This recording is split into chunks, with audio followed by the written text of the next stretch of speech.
It is absolutely the time, everyone, to save college sports, most specifically the game we all love, college football. Welcome into the Voice of College Football Late Night here again on a Monday after a brief sabbatical on a Monday night, 10 p.m. Eastern Time. Grab those family members, those friends, those social media acquaintances, whether they be rival or otherwise, friend or foe.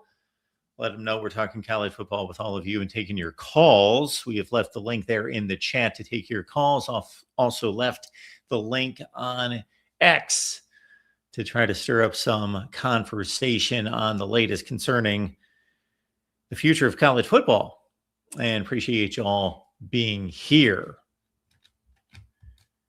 Mark's Holy Grail. He is here. The Jacksonian, Michigander, and others. Good to see all of you. And yes, the godfather of the SEC. Yes. Thank you so much for the congratulations and the warm greetings. No, it is not good to be back. But yes, in a sense, it is good to be back because we want to talk college football throughout the summer, lead you up to the season, and get things revved up here at the Voice of College Football, presented by FanDuel. And we will check out some national championship odds a little bit later in the chat.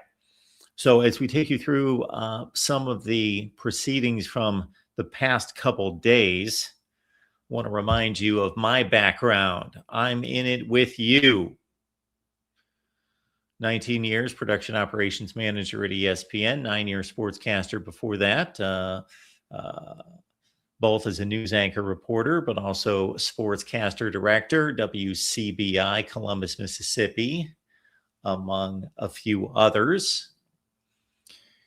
And owner and founder here at the Voice of College Football, 40 channels strong now, as Jackson would be able to tell you, probably the more exact number of 34, 37, whatever the number might be. We are slightly south of 40, with some good things happening here at the Voice of College Football planned for this football season. And for me, the football season starts in earnest basically mid-July with media days. But in addition to everything I just cited in terms of a resume, what's most important here is I am a lifelong college football fan just like you, and I want to see the game thrive.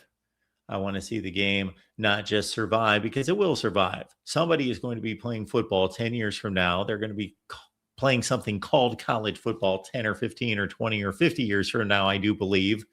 And people will be watching, and millions will be made, if not billions. But will it be the product?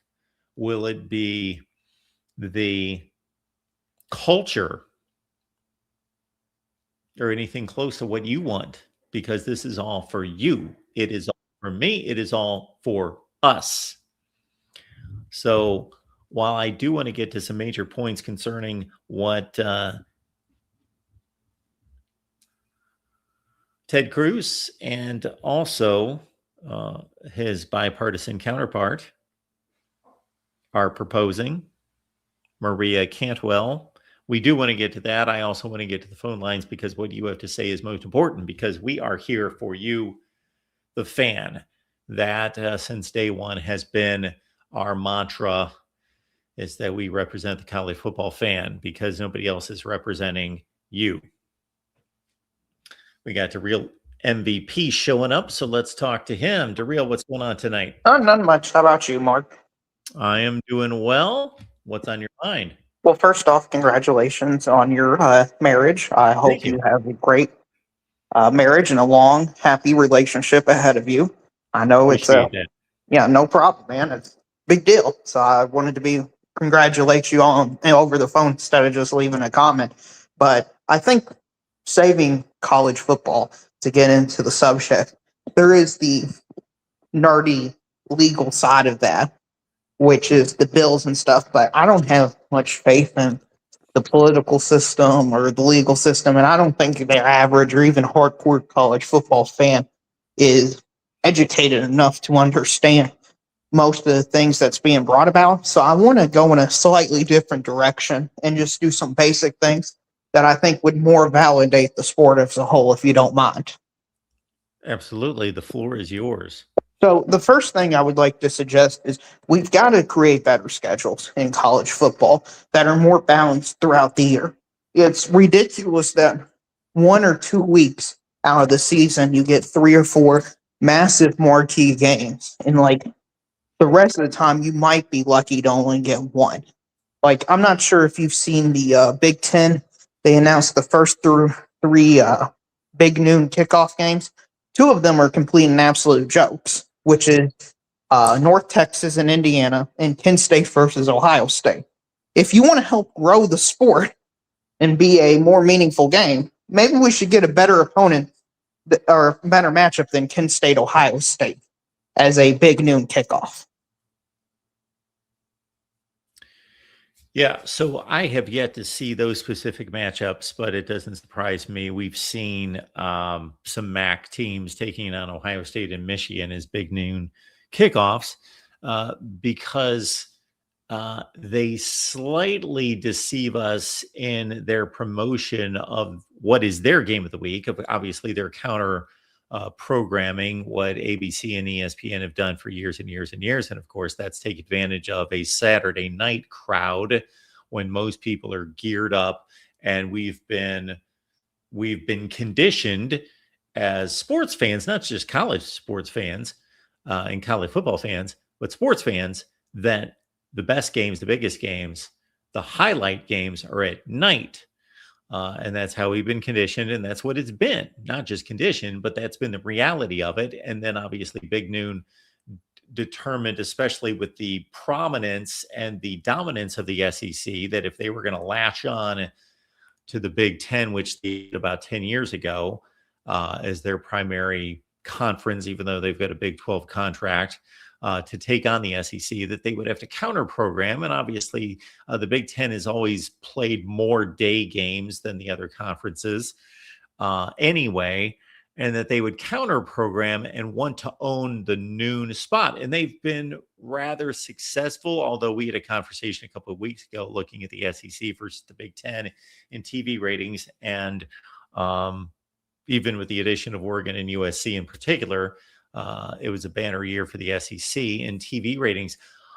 But what they don't promote is that they're showing us the best brand that's available. They're not showing us the best game, the best product. So it's twofold. The issue is twofold. What you bring to the table is there's not enough good matchups, but also the available decent matchups are not highlighted by a network like Fox. They have opted to bypass, if Illinois and Minnesota were playing, for example, on any of those examples that you were giving, they would bypass that because more people are going to watch Ohio State play anybody than watch Minnesota and Illinois. But the crux of the issue is exactly what you brought to the table. There aren't enough good games. Last thing I will say is that slapped us in the face the very first year, 2 seasons ago, 2024, of this new expanded network deal that the Big Ten signed with not just Fox, of course, re-upped with Fox, but with NBC and CBS. When NBC's first, they're premiering their splash into Big Ten football on NBC with Maryland and Charlotte. Yeah, and it's probably going to be something pretty similar to that this year. Yeah. The 2 best games for the Big Tens to start off the season objectively is Ohio State going to Texas and then Boise State going to Oregon. I mean, if you're a conference, those are 2 decent matchups, but if you're the second or arguably first best conference in the sport, you just got to have better quality matchups throughout the season. Like, I know people hate the SEC for having non-conference cupcake opponents in Week 11, but maybe for the holistic of the sport, we should stagger the cupcake opponents throughout the year. That way, at least we'll always have a great matchup. So maybe the first 3 weeks, the SEC plays the cupcakes. Then 4 through 6, it's the Big 12. And each conference rotates. That way, one conference is guaranteed to at least give us something of quality throughout the season. DeReal, you have listened to me just about as much as anyone over the years. You're hitting on something that I have hit on pretty formally in the past, and this is one of the great foils of college football. This is one of the great downfalls of college football is there's not cooperation between the conferences. The SEC, the schools within the SEC schedule their own games, and not just the SEC, obviously. All of the major conferences, all the conferences, period, they're going out scheduling their own non-conference games. And then the conferences are scheduling their conference games with no thought of what is best overall for college football nation. What the college football fan out there that is a connoisseur of all of it, what would be best for the college football fan? There's no cooperation between these conferences. Absolutely. And I think in order to protect college football, we're going to have some cooperation. Because listen, I love the SEC. I think they're still the best conference. But even if you want to argue that they're the most important conference in the room by a mile, and I'm worried for the health of the sport because the SEC had something like 36% of TV viewership. Think about it this year, Mark. They're going to a 9th SEC game. So it's guaranteed that the SEC viewership is going to go up. 93 out of the top 100 games in the regular season featured at least one SEC team. That's just an unsustainable model for everyone else to have any oxygen to show off their product. If everyone is basically, and when I mean everyone, I mean the casual fans, have decided on their own that we value the FCC over everyone else.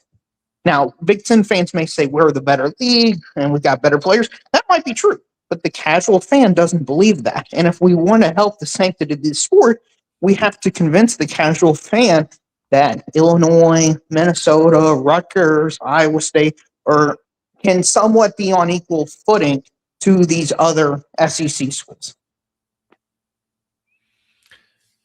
So I think that there are periphery things that can be done to kind of help that cause, but I really don't know if that can be fixed or even should be fixed. I don't know that we can really entice or force people to value certain teams and programs that they don't value. I don't know that we're going to change cultures. It would be more likely for us to convince the valuation of mid-tier SEC schools going down to even the playing field than convincing them that Minnesota and Kansas State and the like are excellent programs or really good programs. You know what I mean? Because the culture, what I'm getting at is that the culture in the South is to watch football and follow college football. And much of that is because the territory just loves football. That's all there is. The people there love football.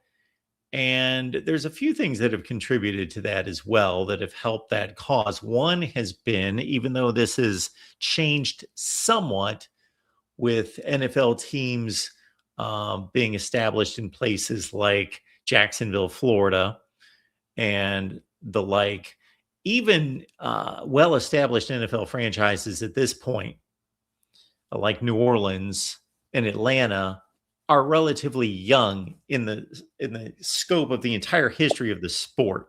Right, but what the NFL does is their most popular brands, like the Dallas Cowboys, have to play Jacksonville every 4 or 8 years. So what I'm saying is a lot of the perception about the gap between the SEC, Big Ten, Big 12, and ACC is very off a slim narrow of games. Like Texas Tech losing to Oregon 23-0 did more damage to the Big 12 than everything else combined. And what I'm saying is if we had 16 or 32 matchups throughout the year where the Big 12 won 12 or 13 of those games, it would give them more validity. The problem is a lot of this is just pure hypothetical conjecture because we don't have a big enough sample size. And I'm saying if we force scheduling out of the conference's hand into a NFL style system, and then maybe, and this is where the Big 12 and ACC are going to have their responsibility, the middle of those conferences beat the other conferences, then they would be more valid, and maybe people would respect and watch them. So I don't know if you saw this clip because you've taken in much more college football in the last specifically a couple weeks than I have, which has been next to nothing. But I did catch this on X. I don't know what show he was appearing on, but Washington coach Jedd Fisch, this is what he proposed for college football scheduling. I thought this was great. This almost took me back to the drawing board, and it will be taking me back to the drawing board to say, how can I effectively implement this idea? Not that I haven't had this idea myself and others, I'm sure, but how does it fit within the current regular season structure, the calendar, etc.? And that's Jedd Fisch said, this is what should happen. 1 week is SEC Big Ten, ACC versus Big 12 week. The next week is Big 10 versus ACC, SEC versus Big 12. And you've got this rotating, and we all play 3 non-conference games, 1 each against the other 3 conferences. I loved it. Yes. And and this is the school's responsibility at the end of the day, but if the Big 12 and ACC pulled off an upset or two, let's say Iowa State beat Georgia, or Louisville beat Ohio State, that would add a lot of validity to their conference. Unfortunately, these schools never play each other because we have 2 distinct opposite goals right now, which is we want to keep the regular season value. That's goal A. But goal B is we want to make the college football playoff. And those 2 things, I think, are exclusive. Because if we want to make the college football playoff, we want to play as few meaningful non-conference games as possible. Because the committee has shown us that the most overwhelming main thing that matters is your record.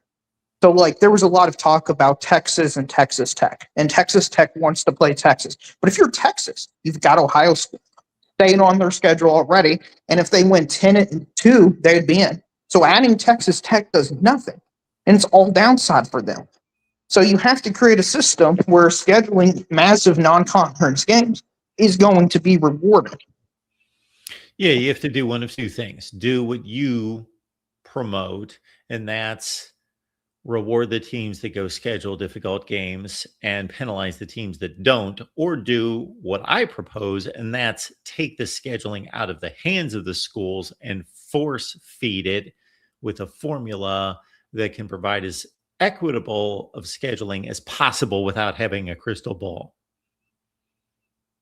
Absolutely. And it's going to be an imperfect science, similar to the NFL. Sure. There's some teams that are going to get caught playing easier schedules, some harder schedules, but at least it's going to be significantly more balanced than now. Because if you're like, I don't even know what objective argument, if you're Texas or Ohio State, why them 2 playing each other is good for their goal of making the college football playoff. I honestly think it's stupid for them to play one another because you're actively hurting your own goal. Because if Ohio State, with their schedule, we replace Texas with Grambling State, and they go 10-2, they're in the playoffs. Same thing is true of Texas. And we have to change that if we want to make the sport better. Yeah. For as much grief as Texas took in losing to Florida, and they should, because Florida was not a good football team last year, Florida was still capable of taking Ole Miss to a 1-score game with about 3-4 minutes left. They were still capable of beating Texas. They were capable at times. Obviously, there's talent on the roster, but it was a dysfunctional football team. So I am not in any way saying that Texas did not suffer a bad loss in losing to Florida. But yeah, if they don't play Ohio State, they still suffer a bad loss and they still go to the college football playoff.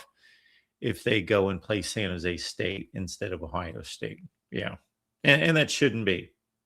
Right. And I think that's one of the key aspects that's within reason we can do someone immediately to protect the sport. I don't think that requires legislation or some massive bill or anything. I think that's something within the next few years that can change to protect the sport and make it healthy. But the sport has to be reorganized to do that because everybody protects their own interests now, whether it be conference or school/program. So it does have to structurally change. And what's funny is, and you've experienced this as well in these conversations, is it's difficult to convince some people, a lot of people, unfortunately, that Texas going to Columbus and losing by a touchdown and being 35 yards away, roughly, from a tie, going to overtime against the team that was the number one team in the country for 90% of the season and was one of the 3 or 4 best teams in the country when it was all said and done, is a better result, a more impressive performance than them beating blank school out of the Mountain West by 45 points. Yes, absolutely. And until the average college football fan understands that, I don't know how to break. Like, if people wanted to take Texas and say they didn't belong in the college football playoff because they almost lost to Kentucky, they had to go to overtime to beat Kentucky, I think the sport would unironically be in a better position than what they currently are, if that makes sense. Because going to Kentucky and barely beating a marginal Kentucky team is a significantly worse result than Ohio State, just to elude Mark. But just to respond to Michigander, because he seems to be confused, I have never said in this entire, and this is something people also I think would help the sport, is everybody's tribal and everybody's like, I'm the best, we're the best, they're the best. There's some conspiracy theory. Again, what's best for the sport is different than your tribe. Did I say, Mark, throughout this entire conversation that the SEC is better than the Big Ten? If I recall, not just based on this conversation, but previous conversations, is that you believe that the SEC is probably better than the Big Ten, but you certainly don't think it's ridiculous to say that the Big Ten is better than the SEC, that it's a viable debate. And I hold the same argument. Right. What I'm saying is that they're the most important conversation. Being the best versus most important is different. And what I'm worried about is, as an SEC guy, the SEC, because they're going to non-conference games, they're going to play a massive non-conference opponent. They're playing 10 Power 4 games. They're going to own 60 to 70% of the market share in terms of TV viewership. How is that going to be healthy for the sport of 16 teams own 60 or 70% of the market share? How is that healthy? I'm still trying to get over 93 of the 100 top-rated games in college football last year involved an SEC team. Yeah, it had one SEC team. It was regular season only. They changed because the Big Ten did very well in the postseason, like Indiana, Miami, etc. But yeah, I mean, it's insane.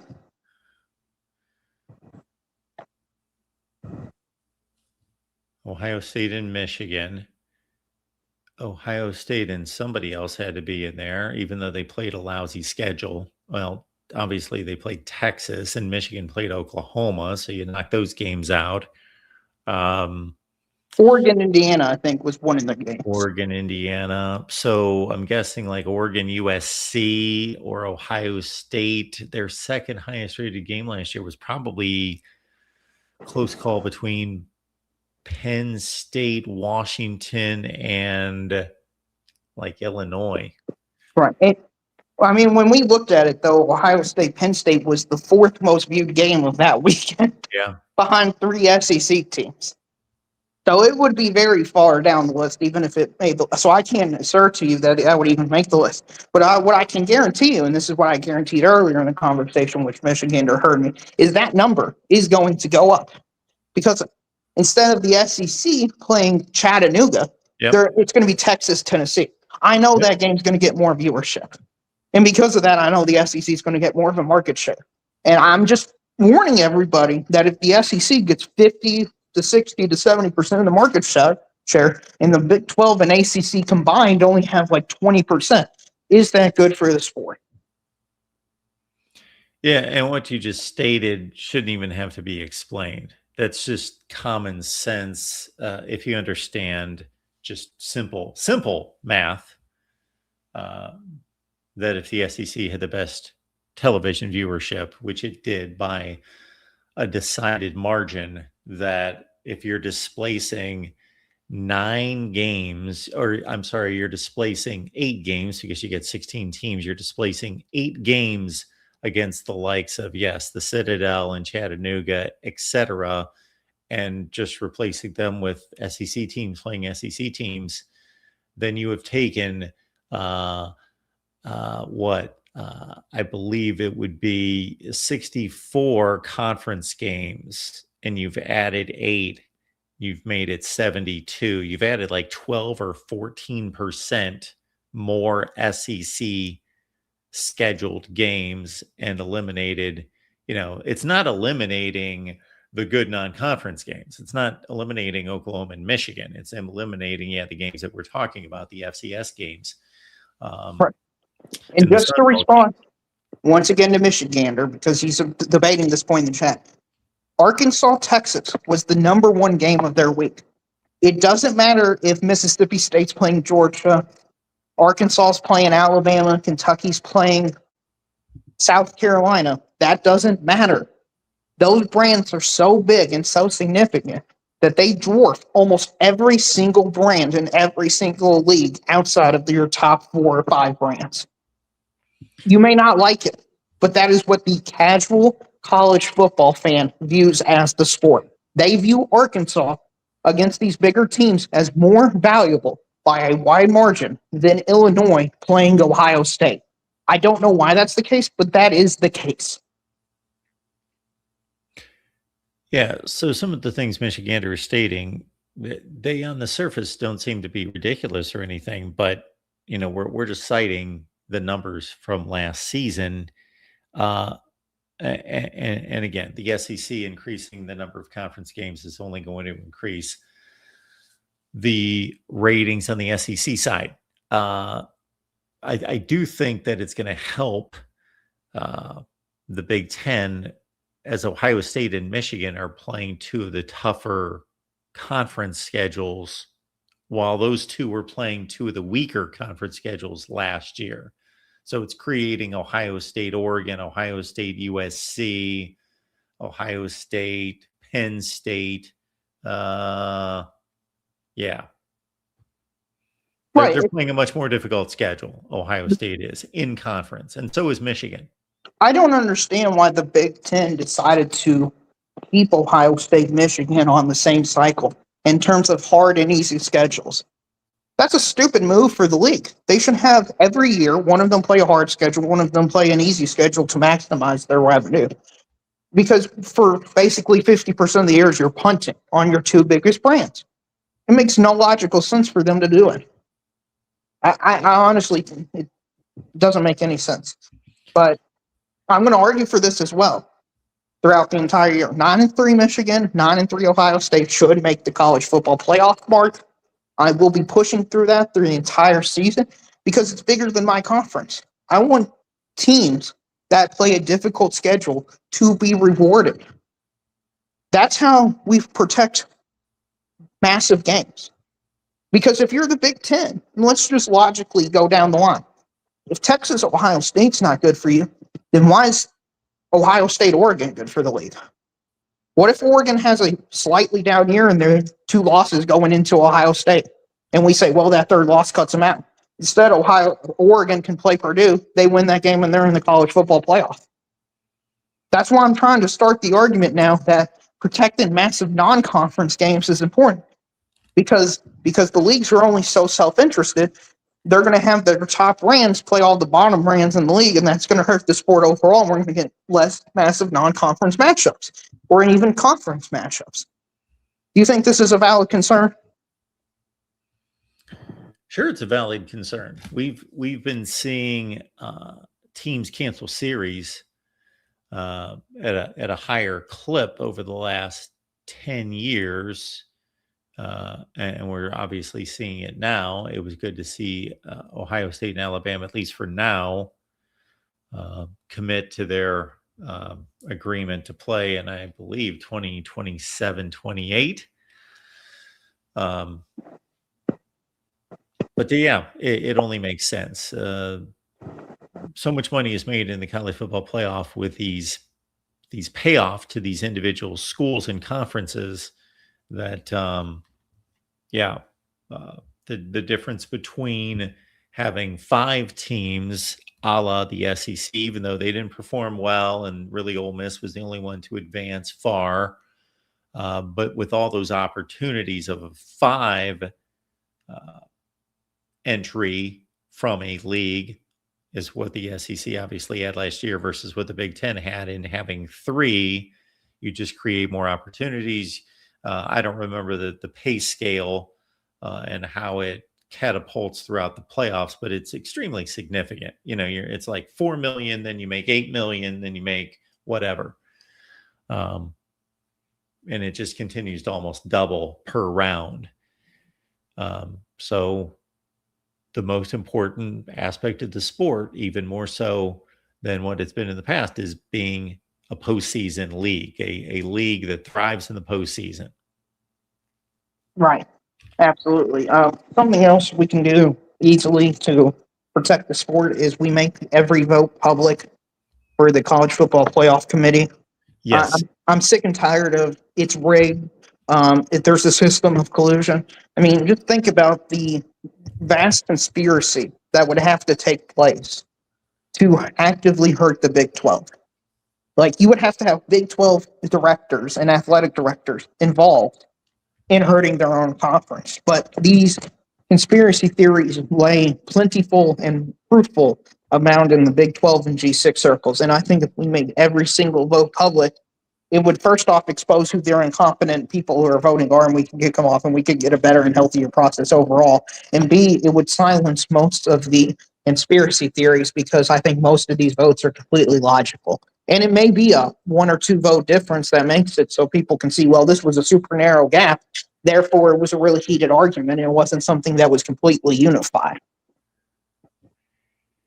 Yeah. Well, I would hope with a 13-member committee that has been handpicked and really vetted to a certain extent, that we would not see some completely ridiculous vote totals like we see in the AP poll. Like I can't think of the young lady's name that was exposed last year that just Yeah, had Florida lost to USF, and she moved them up 2 spots or something like that. it was horrendous. And then she was made out to be an even bigger fool, because she was then brought on podcast to discuss and try to defend it. And she clearly, maybe she's capable of covering a college football team. I don't know that. But I hope so, because otherwise, yeah, she's clearly not able to process data, results, just logical thinking that translates to ranking. Yeah. Absolutely. But if we had the committee's votes, maybe not that egregious, but somebody would have BYU at 10. Somebody else had them at 17. There's some justifiable disagreement. And then the question would be, well, why is BYU ranked this high or low, instead of we've got this stupid pod system that they claim about? Because in my opinion, what hurts them the most is they have to have this one guy go out there for 2 or 3 minutes and something he may not even fully believe in, try to post hoc justify his reasoning for a vote that seems like it doesn't make any logical sense. Instead of just saying, well, we messed up this week and we ranked Miami 7 spots lower. Turns out they're not that bad. We're going to move them up 8 spots. But instead, we had to come up with this pod system just to post hoc rationalize the Notre Dame Miami discrepancy. Yeah, you're bringing back bad memories of being on certain management teams where at a certain company where we'd have to go out after much debate about certain policies and then go preach it to the masses and to the staff. Uh, uh, Things that we didn't fully trust or believe in, but that's what was decided. That's what the policy was, and then in some way try to sell it. Yeah. Absolutely. Final thing I'll say before I get off, Tim, you're right. It's absolutely rigged against my Cats. If you look at our schedule, Alabama, Texas A&M, LSU, we're going 4-8.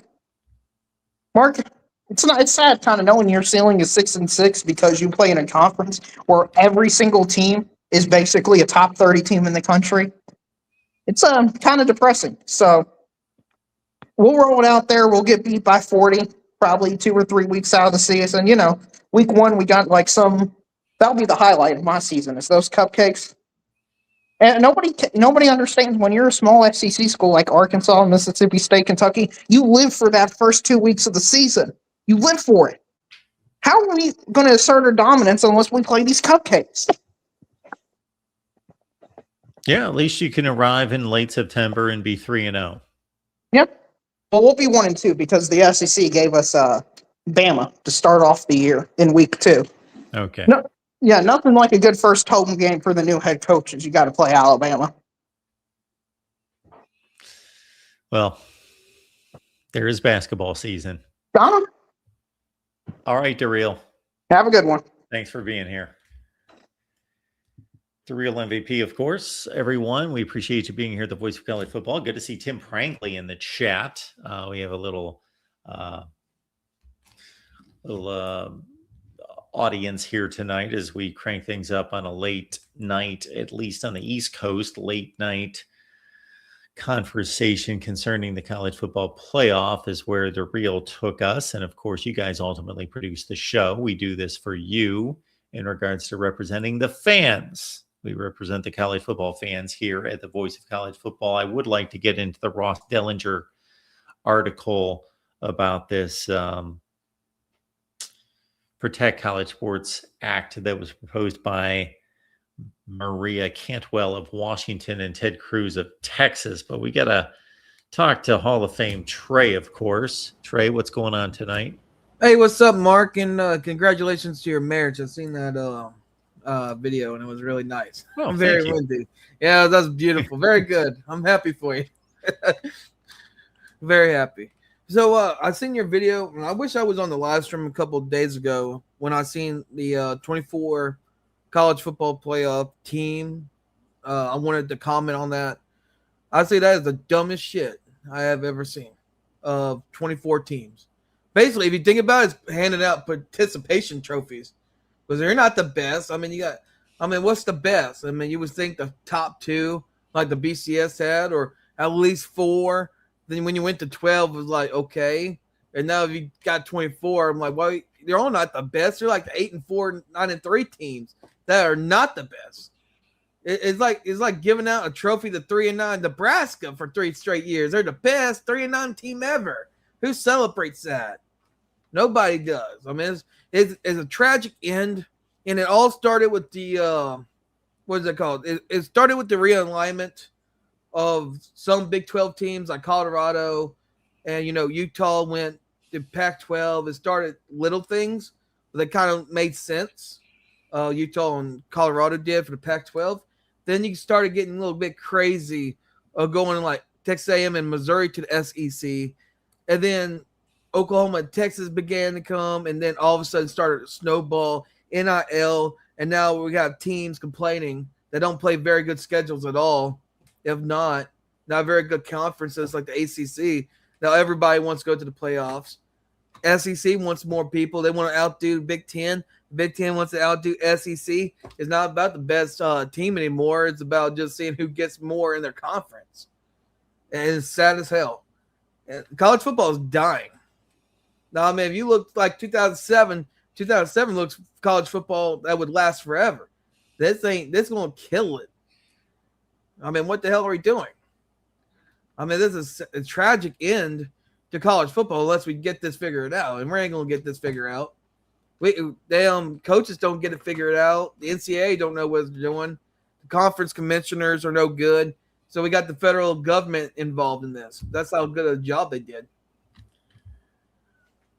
All right, Trey. Well, I would say that for me, college football is not going to be fixed until there is cooperation across the board. And cooperation is not going to happen on its own. It's got to be forced. So these conferences are not going to cooperate. We even see right now where the SEC has schools that really want to break away from the other conferences, break away from that collaboration, that cooperation, and all of that. So they all schedule for themselves.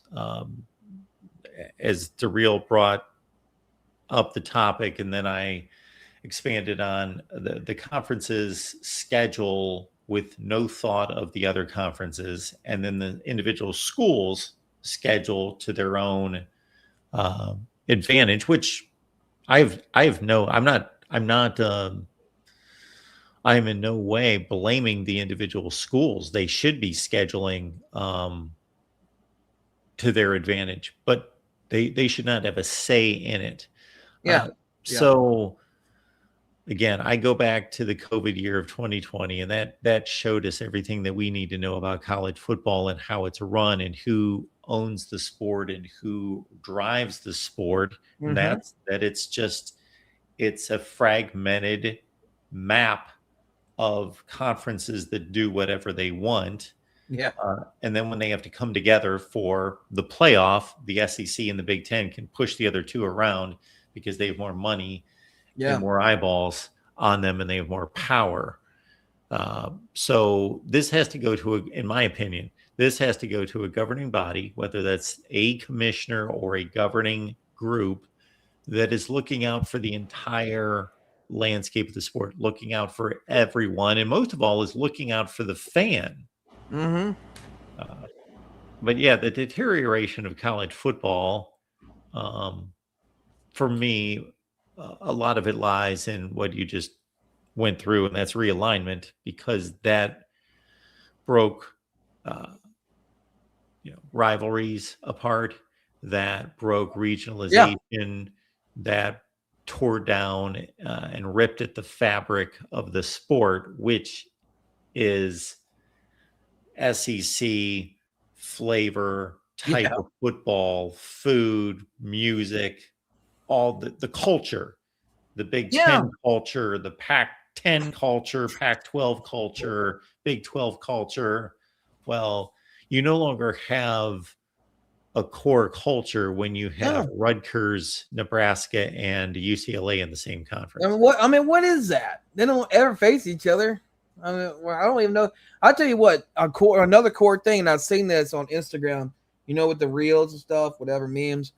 And a lot of people are very happy about like throwing back to like the Pac-12 at midnight, like late Pac-12. It was like UCLA and Cal will face each other later this year. Is that Pac-12 late at night game again? It's like back in 2010. That's what people want. Like the Pac-12 at night, at late night, 11 p.m. That was some good stuff. And nobody really you would think will watch it, but it was a lot of people. A lot of people love that kind of stuff. It's the little things that made the fabric of college football. Now they're trying to be like the NFL, and you got NFL Junior, what they're trying to push here, I guess, versus the regular NFL.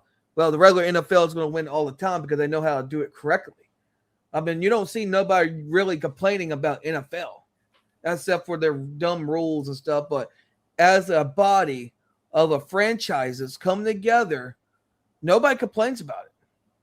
You don't see nobody really yelling about the NFL except for their rules and Roger Goodell. College football ain't going to be that way. They can't get it done. Why would anybody watch college NFL Junior if they got the regular NFL? If this don't go right, how are they going to get prospects? This will affect the NFL too. Because, what's really ironic to me is that at the same time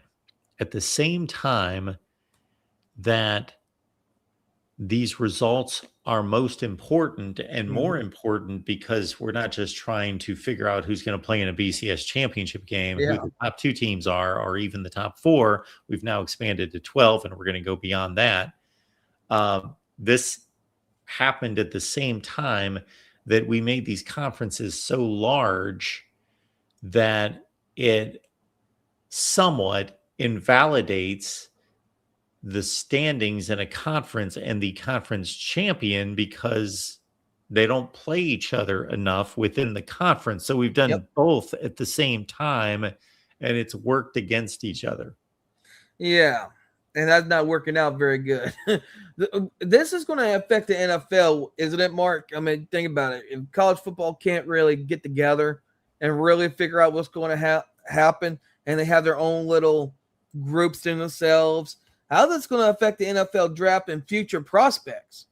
If they got NIL money, that's way, way out of hand. I mean, paying guys way more, almost like the NFL, like that kind of tier, almost.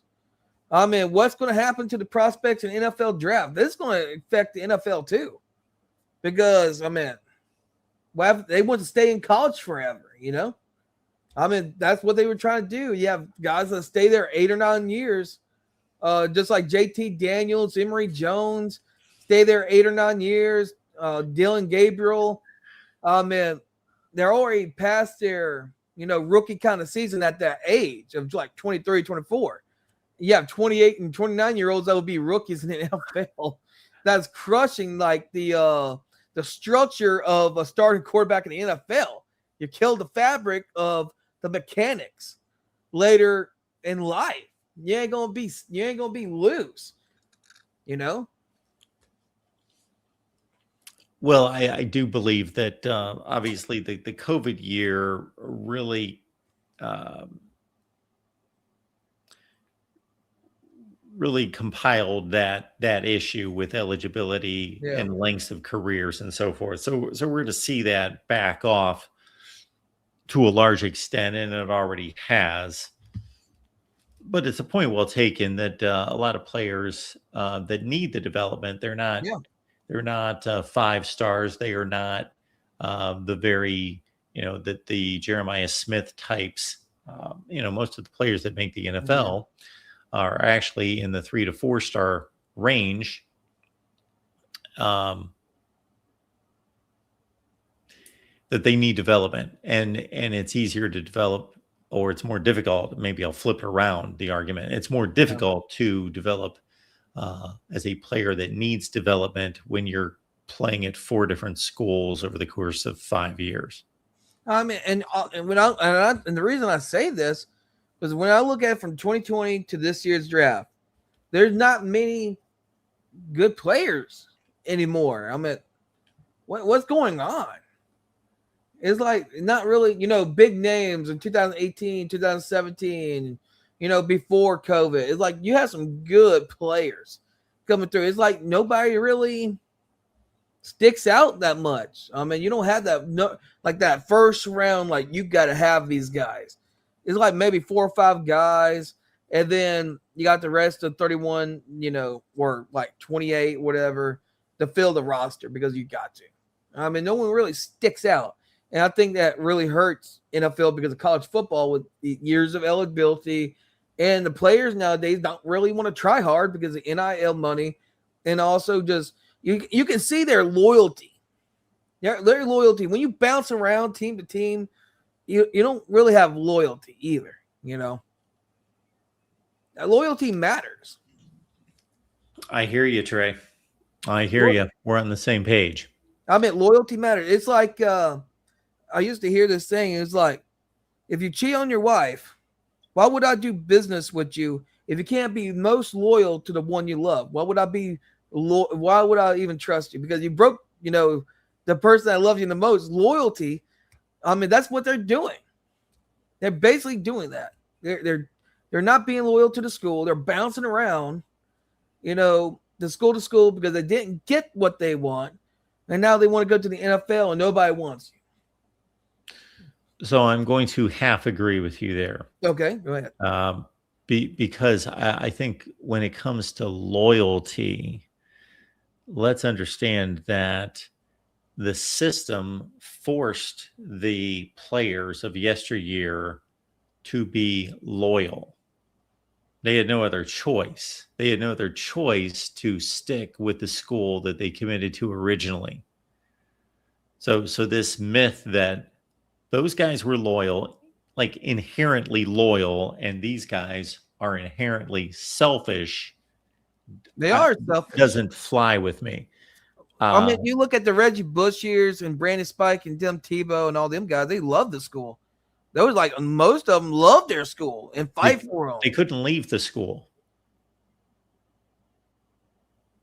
This is my point, that if we would have had transfer rules 15 years ago, the same transfer rules that we have today, players would have taken advantage of that just like they are today. Would you think it'd be more extreme or less extreme to this extent what they're doing now? Oh, I think it's less. It would be less extreme back then. That's where I half agree with you. Yeah, because I don't think that we have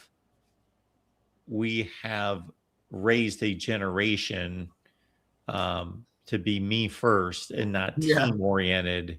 Oh yeah, and not for the greater good. Oh yeah. How are you going to fix this? How are we going to fix this college football? It's going to decline this year. It's going to decline. I mean, I'm not in. Usually, I'm happy about college football starting, and now I'm like, I mean, where's the joy? All right, Trey. We appreciate you being here. It's good to hear from you. Thank you, Mark. Call in anytime. All right, thank you, Mark. God bless you, man. God bless you. We appreciate our buddy, of course. We've got Blue Wolverine checking in. Thank you so much. We will add that to the many bills that have been slapping me in the face concerning wedding and honeymoon and move and movers and putting together beds and furniture and all this other business. So thank you for that, Blue Wolverine. It is much needed, and it will be put to good use. Thank you so much for that. I probably do not have necessarily the time that I wanted to allot to this, but we have future shows coming up. But I did want to hit on some key points concerning the article that was posted by Ross Dellinger of Yahoo Sports here in the last couple days.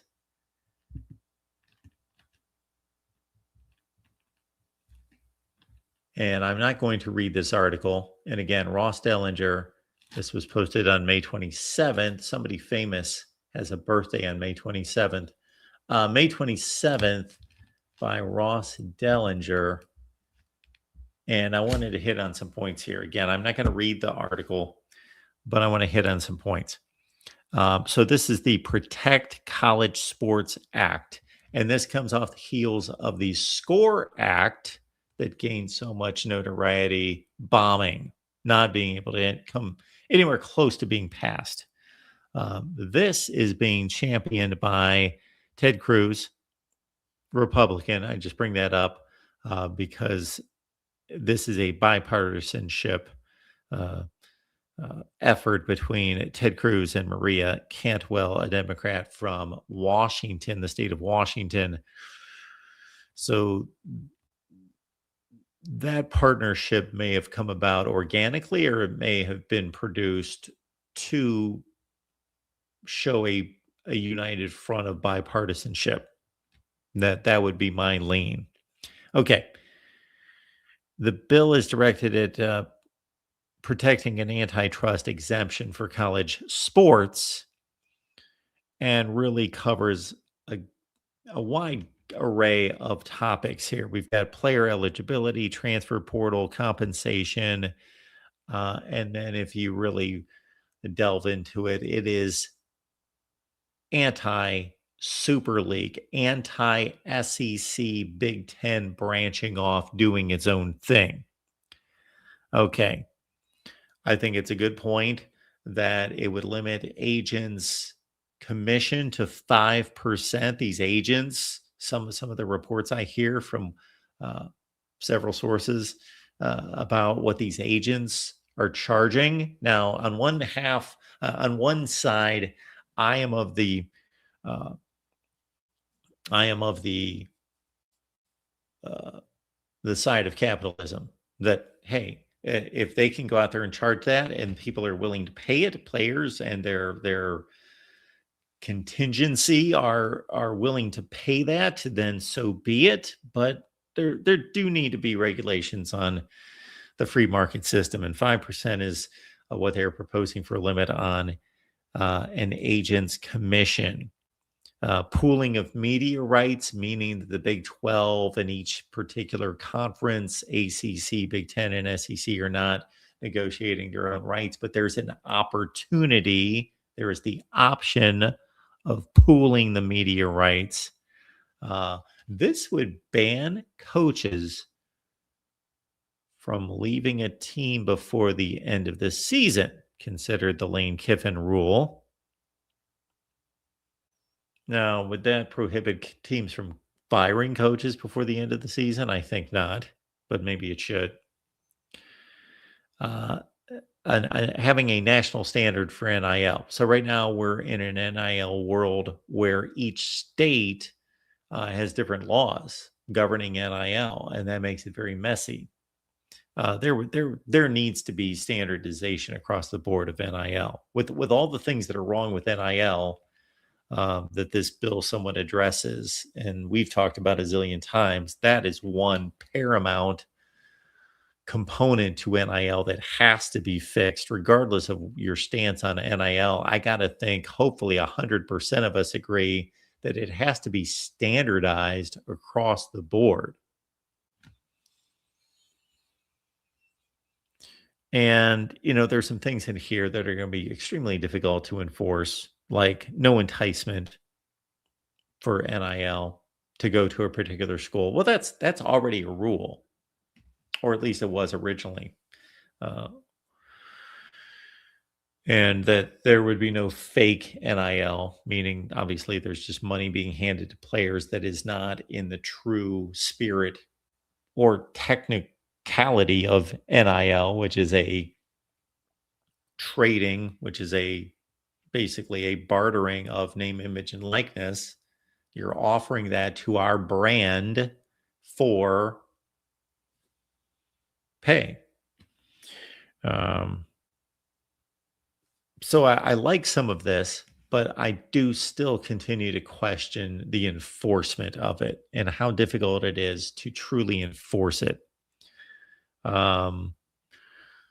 Limits to spending. We heard some ridiculous numbers during the president's commission that came out a couple of months ago. We heard some ridiculous numbers. I think some of those were inflated from what I understand, but still some of these large universities, their sports programs are cash strapped because they're overpaying. They're paying beyond their means. So a salary cap is something that's needed in this. A salary cap protects a business. It makes a business, i.e. the NFL, lucrative and solvent and financially healthy. So I am all for a salary cap in college football that is directly tied to the revenue brought in. And if the sport decreases in popularity in a particular year and brings in less revenue, then the salary cap takes a hit. We're not having athletic directors and administrators and chancellors searching for money and hitting up NIL sources for more money to keep up with player salaries. No, the player salaries directly reflect the revenue that's brought in, that it's a healthy system of not of debt, but of surplus. Legal protection for the governing body. So in this Cruz and Cantwell bill, there would be legal protection for whatever governing body would govern college football. And the NCAA has not had that in recent years. And that's why they're getting sued left and right and gave up actually leading the sport because they couldn't any longer handle all the lawsuits. And so they were afraid to act. So there would be that legal protection for a governing body. The one transfer rule would be back in play. I love that. I love the one transfer rule. And then you also allow the player, under the consideration of the coach leaving, that they get a free transfer. So that goes hand in hand. I do believe that there is uh, a real agreement made, a commitment between a young man and a head coach, a position coach, that he is making a commitment to them. Therefore, they need to make a commitment to him. And if they leave the program, then the student athlete should be able to leave as well. 5 years of eligibility. No pro athletes. No pro athletes. If you've made money playing a sport, then you have given up your rights to playing collegiate sports. Absolutely. I agree with that. Again, a salary cap has to keep the revenue in balance, has to be solvent. Ted Cruz made a comment about this would give teeth to enforce the rules, but I would love an explanation of how schools will continue to cheat. I want to know how the rules are going to be enforced. Meanwhile, the SEC had its annual meetings down in Destin, Florida, here in the last week, and the SEC is talking about breaking away. And much of what Cruz and Cantwell are putting together is directly fighting against the SEC and the Big Ten dominating the sport. One stipulation in this bill in particular is that conferences with a surplus, with a revenue of at least $1 billion. So we are looking at you, Big Ten. We are looking at you, SEC, with at least $1 billion in revenue, cannot expand. They can't go out and grab Miami or I was going to say Florida State. I don't think anyone wants to touch Florida State at this point. Miami, Texas Tech, whomever, Duke, North Carolina. I don't know that that there should be any financial limit tied to a league's ability or allowance to expand. I don't know where that makes any sense. I understand what they're trying to do. They're trying to limit the scope and the power of the Big Ten and the SEC, but to do that artificially by just saying, you know what, you make the most money, therefore you can't expand.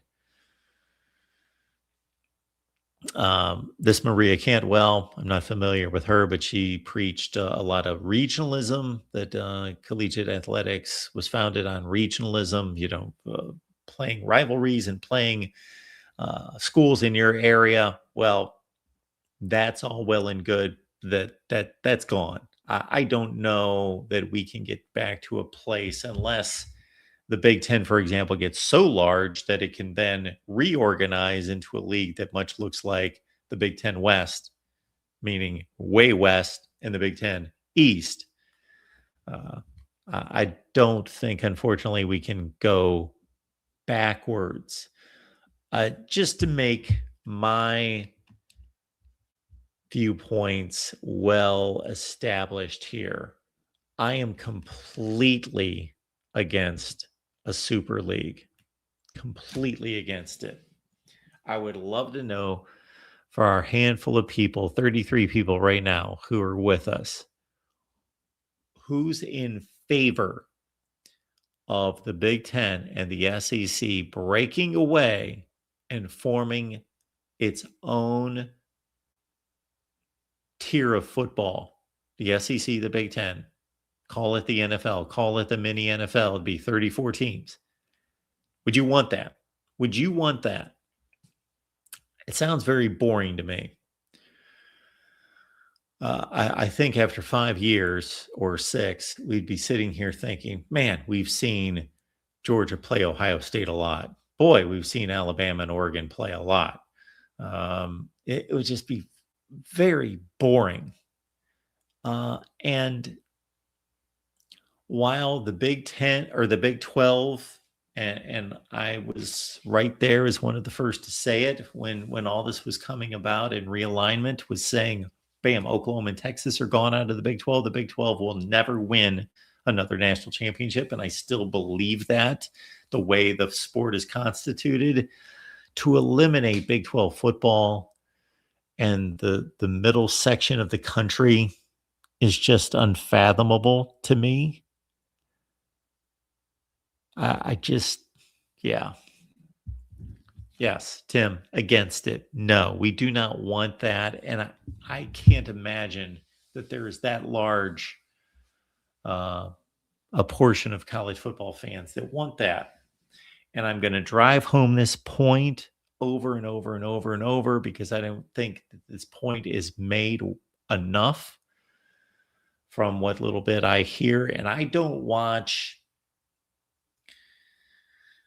Kirk Herbstreit, whatever podcast he's involved in, or Cover 3. I couldn't even tell you who does that podcast, or Joel Klatt or Josh Payne. I don't watch those guys in total or in length. I don't watch the hour or the 2 hours or listen to it at all. I see a lot of little snippets, clips. That's how I take it in. 15 seconds here, 12 seconds there on social media. I don't hear this being talked about. Maybe it is. This whole product only exists for you. We don't need college football. It's not electricity. It's not, it's not the infrastructure of the country. It is not necessary. It's an entertainment that is provided for you. And if you don't support it, and I know a lot of people sometimes think, you know what? I enjoy it, but I really don't support it. I just watch on TV. I never go to games. I don't buy jerseys. You're supporting it. You're contributing numbers to the largest, by far, the largest revenue component in all of this, and that is television. So you are contributing. We're all contributing. It's for you. It should be what you want. If I was college football commissioner, I would be commissioning mega polls that are mathematically sound. I'm trying to think of the mathematical term that they use in polling to determine the and to guarantee the legitimacy, the validity of the numbers. To find out, what do college football fans want? Because it's for you. It is ultimately for you. If you did not exist, if you did not partake in college football, if you didn't watch it all day on Saturday, if you didn't go to games and buy jerseys and all the other things that you do and read it online to provide more and more clicks to places like 247 Sports and On3 and even down to the Voice of College Football, and we are ascending, so we plan on ascending. So none of this would exist. These guys would be playing recreational football. I just think that gets lost. I just believe that point gets lost. You have the power. Unfortunately, there's no organization with the power. There's no focus given to it. So I am up for the challenge. I am up for it. In terms of leading some type of effort, and I have some ideas, leading some type of effort to stand up for and to represent the college football fan, you, because otherwise it does not exist. All right, folks. We do appreciate you being here at the Voice of College Football. We're here on Monday nights, and here in the next few weeks, we are going to determine a summer schedule, and more importantly, on kind of a post media days, because I've always considered that to be the start of the college football season. Media days and all 4 conferences, the major conferences, as that leads us straight into August camp, and then we're off and running to the college football season. So you may see me a little, you may see me a lot, but I want to be able to commit to specific times throughout the week, whether those are pre-recorded videos and or these live streams and call-in shows with you. I gotta say, Tim, thank you so much for that it's pretty obvious, let's speak the truth, that our product here on the main channel has never been smaller, or at least going back to about 20, probably like 16 or 17, maybe even before that, in terms of numbers, in terms of the content that I'm providing. And then the viewership is obviously going to suffer. And there's a lot of reasons for that. The voice of college football, A to Z, all the team channels, all of it put together, has never been stronger and will be stronger in the future as we have shifted, meaning me, from content creator to business owner. But I still enjoying the content, and I still enjoy, yes, producing the live streams and talking to all of you. There are so many video ideas out there that I've done in the past and have filled up the off season with things like TV ratings breakdowns and coaches rankings and quarterback rankings and all of it, and schedule previews that I've not had a chance to get to and may or may not, depending on where this moves. But believe me, the voice of college football is here to stay. We are presented by FanDuel. And speaking of which, we do have an obligation there. And it will be interesting to see the latest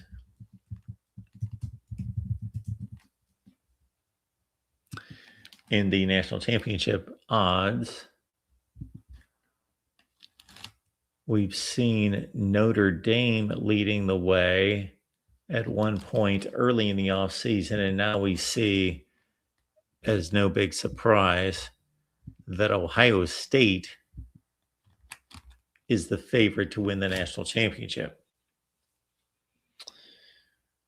which is kind of strange in the sense that it's no big surprise that Ohio State's leading the odds, because if there's one school, one program, not that they've won the most national championships, but is consistently in the running of the final 3 or 4, it's been Ohio State circa the last 25 years. However, Ohio State plays a brutal schedule. So just getting to the playoff is going to be difficult. So I would say that their odds of making the playoff are pretty challenging right there. You also have Texas. So ironically, Ohio State and Texas play the first week of the season. Therefore, there's going to be a loss there for someone. And so Texas has taken, or at least matched, Notre Dame. And then you've got Indiana. I saw a preseason publication. I believe it was Sporting News, the first one that I saw on the shelf the other day in one of the grocery stores. I didn't pick it up. I'm going to go the Phil Steele route for sure, as I always do. And we'll have Phil Steele on, God willing. I got to reach out to Phil, but he is always willing to jump on here with us at least once, if not twice, during the summer. But that particular publication had Indiana 1, Ohio State 2, and I believe somebody from the SEC might have been 3 and Oregon 4. But last year, it was Miami. It was, in a sense, Indiana, because very few believed that they would follow up 11-2 an 11-1 regular season with a strong run last year, and they turned out to be the national champions. So there will be someone in that mix of 12 that will be a surprise, a la Miami to a certain extent. Not that they were a shocker, but Texas A&M made it. They had never made a college football playoff, of course, and of course Indiana. So it's always fun to kind of tap you guys on who could be those teams that break through for the first time. Texas Tech, of course, made a college football playoff for the first time, although it was somewhat expected. They did break through to their first college football playoff. Maybe USC, maybe Tim's USC team gets it done, and they are the next one to break the ice. Their best chances were 2016. Of course, they had a great team that season, but it got off to a rough start. All right, folks, we do appreciate you being here at the Voice of College Football on another Monday night. You'll see me get together with Corey Bratta from the Hawkeye of the Storm. That's our Iowa show, Tuesday, 5 p.m. Eastern. I do the Ohio State show, do the Miami show. You'll see me back here, if not sooner, next Monday night, same time, late night with you, right here at the Voice of College Football. Appreciate you being here.